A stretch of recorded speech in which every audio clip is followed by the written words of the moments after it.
What's up with everybody? It's your man Mario B. I'm Nicole. We're back into some more reaction videos. Better. So yeah, man. Cold War Oversimplified Part 1. I already checked it out on my channel, man. I enjoyed it. Oversimplified is back. Yeah, man. I enjoyed it. It's definitely a good video. I'm looking forward to watching it again, especially watching it with Nicole. So you're going to see both of our reactions at the exact same time. So we're finna dive right into it. The year is 1917. Fighting rages on the Eastern Front of the First World War. Both Germany and Russia are on the brink of collapse. Soldier, I need you to bring me this man. Got it. Found him, sir. What?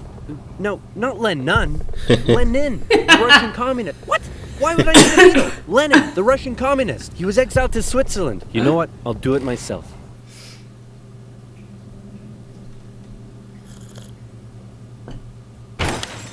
Who wants to start a revolution?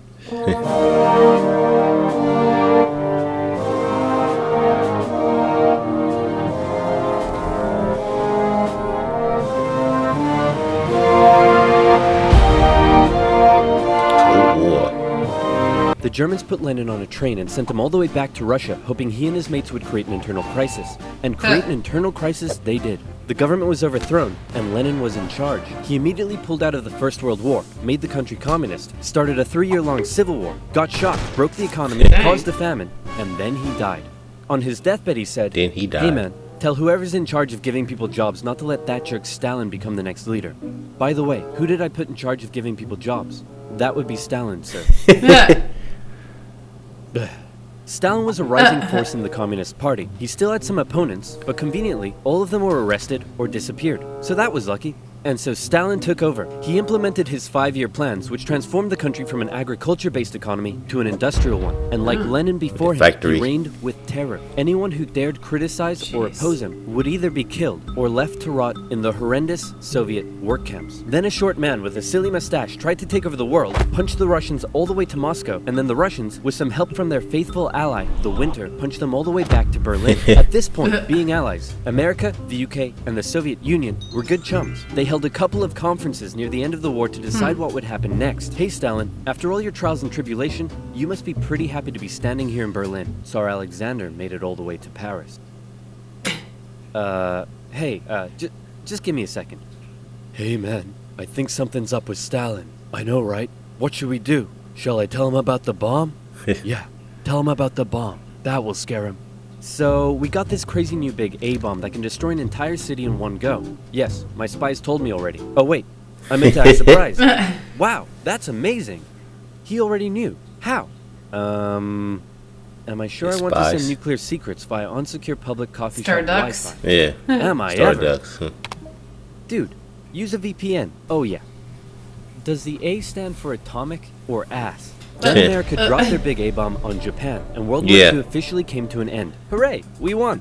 Okay, so now it's time to establish the New World Order. Stalin, you're in charge of Eastern Europe. Now, we want you to let them all hold elections. Oh yes, of course, elections. And these elections will be free and fair, right? Oh yes, certainly, free and fair. Definitely free and fair. Communist, communist, communist, communist, communist, communist. If that's not free and fair, I don't know what is. Throughout Eastern Europe, Soviet puppet governments were established as a buffer zone between the USSR and the West, with Churchill proclaiming an Iron Curtain had descended across the continent. The relationship between the old allies was deteriorating fast. Over the next few years, the British intervened in the Greek Civil War to prevent a communist takeover. In Turkey, the Russians began demanding more control of Turkey's sea access routes, which prompted the US to send their largest battleship to Turkey for a friendly visit. After World War II, Iran was now occupied by both the Soviets and the British, with an agreement to both pull out once the war was over. The British pulled out. Stalin was like, you know what? I think I might stick around. All in favor of kicking Russia out of Iran? You want to know something? You guys suck. Pressure from the UN forced the Soviets to leave, and with the establishment of NATO, the Soviets had no doubt that the West was out to encircle and destroy them. And America announced the Truman Doctrine, in which they basically said, those guys are not cool, cannot be trusted, and we will do everything we can to prevent the spread of communism around the world. Many view this moment as the official declaration of the Cold War. Back in Europe, everyone was living in a post-apocalyptic void brought on by the Second World War. Cities reduced to rubble, not enough food. It was terrible. This is great. The more they suffer, the more likely it is they'll turn to communism. Dude, you're really messed up. What's wrong with you? My father used to punish me severely. America realized what was going on and quickly made a move. Under the Marshall Plan, they sent $12 billion to Western Europe for its economic recovery. Jeez. The countries of Stalin's Eastern Bloc looked on with envy. Hey, Czechoslovakia, you want to come get some economic aid? Yeah, but I have to check with my mom first. Yeah. Stalin, yeah. Sorry, America. This was a full-on economic battle raging between capitalism and communism in Europe. If the Western nations developed faster and better than the East, that would be a defeat for Stalin. So he set up his own rival economic recovery plan, which he called Comecon, and he also set up Cominform, which gave him more political control over the Eastern Bloc. But nowhere did this economic battle rage harder than in the city of Berlin. Caught over 100 miles behind Soviet lines, the city had been divided up between the Allies, and the western segments were still under Western control. East Berliners could travel freely to West Berlin, see the economic prosperity and think, maybe this communism thing ain't so great after all. I'm gonna have fun tonight. You're home late. Oh, Stalin. I was just out with my friends. Friends? You stink of capitalism! You're engaging in imperialist debauchery again! I swear, Ivan, I can't keep doing this. Stalin wanted the West out, so he said, hey, guess what? I'm blockading all of your supply routes to West Berlin. What are you gonna do about it? I suppose we'll just fly the supplies in. Yeah. Alright, Truman. You in this round. The Berlin airlift was an incredible undertaking and a major success the many for the flights. Western Allies. Yeah. And Stalin ended his blockade of West Berlin. His aggressive actions worried the West, but not as much as this did. The Soviet Union had developed their very own atomic bomb. atomic The bomb, USA no longer had a nuclear monopoly. The world Yeah, now I knew that if a remember major that's why war I broke remember out that. between the two superpowers, it would be more destructive than anyone could Yeah. imagine. Yeah. So it was comforting when Stalin came out and said that war between the Soviet Union It would've and been the like West World War was III. unlikely. What? Oh, It would have been like inevitable. World War III if they Oh, would have. yeah. It was would've been. inevitable. Hey, you know who I haven't checked in on in a while? My good friend China. Yeah. Whoa, what happened to you? What happened to them was a full-blown civil war that had been going on since 1927. The People's Liberation Army, under the leadership of Mao Zedong, successfully defeated the Republic of China, who fled to Taiwan. The now communist China and the Soviet Union signed a mutual defense treaty. This was terrible news for the West. But wait, there's more. After the Second World War, Korea was divided along the 38th parallel. In the north, the Soviets set up a communist regime. Yep. In the south, America set up an anti-communist regime. Both were led by very sweet-looking old men, but don't let that deceive you. They were both ruthless dictators, and both dreamed of reuniting Kim Korea Jong-un. under their own That's his regime. dad or his Now that he had granddad? the bomb, Stalin This was is getting dad. a little more Maybe his cocky, dad, and he yeah. finally gave Kim permission to attack. The North launched a surprise invasion of the South on June 25th, 1950. With Soviet aid, the North Koreans steamrolled through, taking Seoul in just 3 days and replacing one ruthless dictator with another. The UN were freaking out and quickly created an emergency force made up of troops from 16 countries to defend the South. The West still held Busan and made landings at Incheon near Seoul. They pushed the North Koreans out of Seoul, replacing the ruthless dictator that had replaced the first ruthless dictator with the same ruthless dictator back that and had forth. previously been replaced by the new ruthless dictator. And the West then It's crazy to continued think all about the it. way Kept up the going back Korean and forth. Peninsula. At this point, China was getting worried that the UN may just keep going. The US had sent this guy to lead the operation. After winning the Pacific Theater of World War II, General Douglas MacArthur's head was big and his balls were bigger. He reassured President Truman that there was absolutely no way at all that the Chinese would ever get involved. Meanwhile, 500,000 Chinese troops were crossing into Korea. Nuke 'em. No.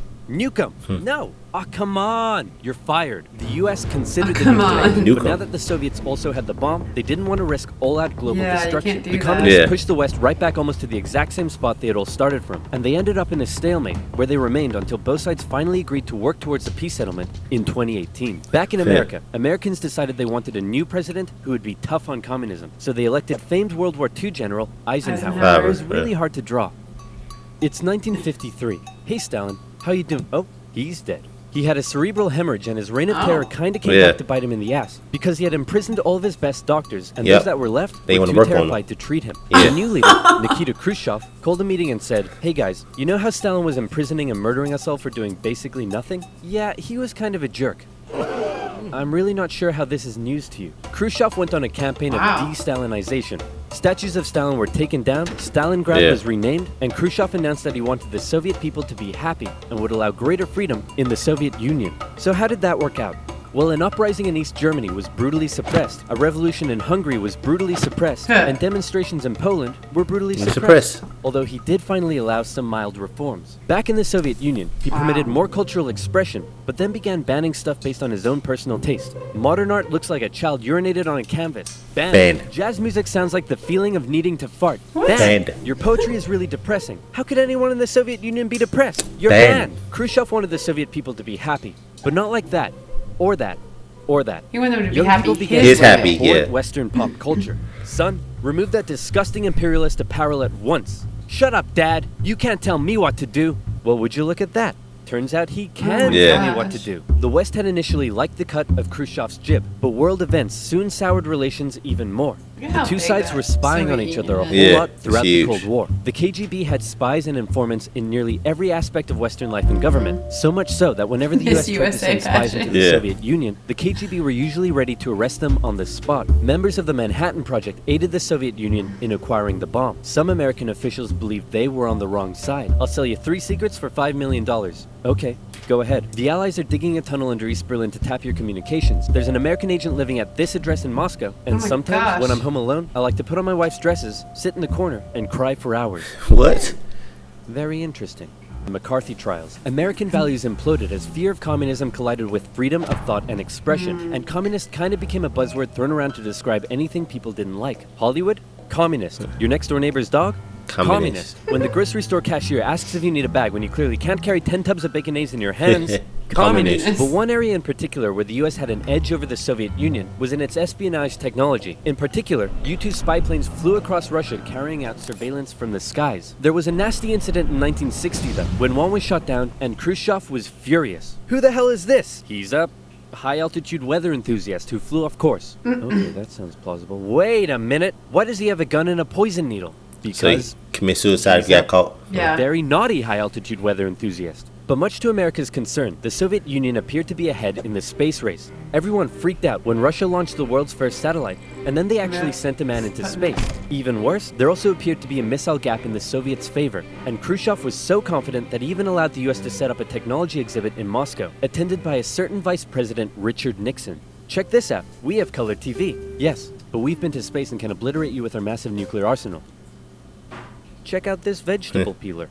Tensions increased further when both sides upgraded their atomic bombs to hydrogen bombs. And after West Germany was allowed to join NATO in 1955, Khrushchev set up the Defensive Warsaw Pact, strengthening the military ties between the Soviet Union and its satellite states. In 1960, Americans decided they wanted a new president who would be tough on communism, so they elected John F. Kennedy. The Soviet Union was advancing its technology, but it was also bleeding its coffers dry, and all of the money was going towards the military, not the people. Life under communism was still as hard as ever, and Berlin remained a thorn in the Soviet side. The contrast between the economically prosperous West and the struggling East was clearer day by day, and East Berliners were still able to freely travel to the West. Now, many of them were deciding to stay there. Millions defected to West Germany via West Berlin, causing Eastern factories to lose workers and taking a heavy toll on the economy. Soviet leaders decided this couldn't continue any longer. First, Khrushchev tried this: leave West Berlin, or else. Or else what?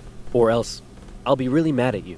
Yeah, no, we're gonna stay. Listen, man, West Berlin is ours, East Berlin is yours. That's just how it is. Kennedy felt pretty good about his show of American resolve. But wait a second, did you catch that? Let's replay it. East Berlin is Yours. Uh-oh, Kennedy just told Khrushchev that the USA wouldn't interfere in what the Soviets did with their section of Berlin. So Khrushchev came up with a new idea. We're gonna build a wall, and it's gonna be a big, beautiful wall, and it's gonna keep out all the Mexicans. No, that's wrong, it's gonna keep in these. I was gonna say we've heard that before. Sorry, it's gonna keep in all the Mexicans. On August 13th, 1961, Berliners woke up to find their city divided into two, with barbed wire and guards blocking the border between East and West. Over time, a wall was constructed throughout the city. Families were torn apart. Thousands would risk their lives escaping over the wall, and hundreds would die trying. To the despair of Berliners, the West were unable to do anything about it, but the wall did put on full display the failure of the communist system. As Kennedy said, democracy is not perfect, but we have never had to put a wall up to keep our people in. As part of the agreement between the two sides, US diplomats were still allowed to travel to East Berlin, but suddenly, East Berlin crossing guards started giving them the business, and Kennedy was like, nah-uh. In October, the US rolled tanks up to the crossing point at Checkpoint Charlie as a show of strength. The Soviets did the same, and the two were in a standoff. They stayed like that for 16 hours, and the world braced for nuclear Armageddon. Thankfully, though, Kennedy called Khrushchev directly and was like, "Hey man, this is getting way too hot. How about you back your tanks up by an inch and we'll do the same?" "Sounds good. Okay, how about you back your tanks up by another inch and we'll follow suit?" "Alright, hey, you want to do another inch?" And they both very slowly inched away from the apocalypse. Wow. Phew, let's hope that's the biggest crisis of my presidency. Aw. It wasn't. Yeah. That went quick. Yeah, It's just gonna be over already. Yeah, man, it's another one. We got to react to the other one. I know. Yeah, man, definitely good, man. Yeah, that one wall scene, where the tanks is backing up, kind of reminded me of that movie we seen with Tom Hanks, the Russian spy and stuff, and they delivering them back. Oh yeah. Mm-hmm. Yeah, kind of. It was during that same time. Yeah, it was. Wasn't It was during the same Yeah. time because it was all about. I don't remember. I think he was technically a spy, wasn't he? But it was all about the issues between West and East Berlin. So it's actually a good point because I think they returned him at Checkpoint Charlie. Remember? Yep, they did. Yeah. So that's all I was remembering. It'd be interesting to go back and rewatch that movie now. Yeah, we do. Yeah. There was a lot of information in it, so I think watching it a second time, you would catch You would catch more of it. Yeah. Yeah, man, definitely good video, man. It's great reacting to it again, checking it out. Man, like the animation was cool. His I love comedy his stuff. His comedy is just on point. Like, yeah, it's funny. It's really cool to watch it because it's so informative and a lot of like good history, but it's also funny and it's so enjoyable. Yeah, so we definitely enjoyed it. We're definitely gonna check out more. Make sure to subscribe to OverSimplified, and also if you want to support our channel, you want to leave us a special video request, check out the links to our Streamlabs. It's going to be in our description and it's going to be in our video cards. Don't forget to subscribe, Thumbs it up, turn on notifications. It's your man, Moyo B. and Nicole. We're going to catch you on the next video. Awesome. Peace and love, baby.